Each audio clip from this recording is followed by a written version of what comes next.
શું ફોકસ અને કોન્સન્ટ્રેશનમાં તમને ડિફિકલ્ટીઝ આવે છે? એનો મતલબ તમને એડીએચડી છે? જોવો, સ્ટ્રેસ, એન્ઝાઇટી, ઊંઘ ના આવી આ બધા કારણોના લીધે બી તમારું ફોકસ ને કોન્સન્ટ્રેશન અફેક્ટ થઈ શકે છે. એડીએચડી એક ન્યુરો ડેવલપમેન્ટલ ડિસઓર્ડર છે, જેનો મતલબ કે એડીએચડી ના લક્ષણો બાળપણથી જ હોય છે. એડીએચડી યુઝ્યુઅલી બે કેટેગરીમાં તમે ડિવાઈડ કરી શકો. ઇનઅટેન્ટિવ ટાઈપ, જેનો મતલબ કે તમે જ્યારે બી ફોકસ કરવાનું ટ્રાય કરો, તમે લોંગ ટર્મ માટે અટેન્શન સસ્ટેન ના કરી શકો.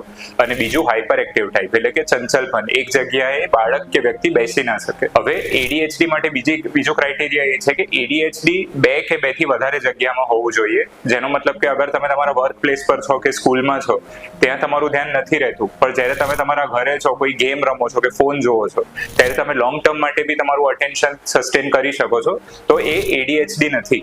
એટલે તમને અગર એવો ડાઉટ છે કે તમને એડીએચડી છે અને તમને બહુ મિસઇન્ફોર્મેશન છે, તો બેટર એ રહેશે કે તમે મેન્ટલ હેલ્થ પ્રોફેશનલને બતાવો અને એનું પ્રોપર ઇવેલ્યુએશન અને ટ્રીટમેન્ટ કરો.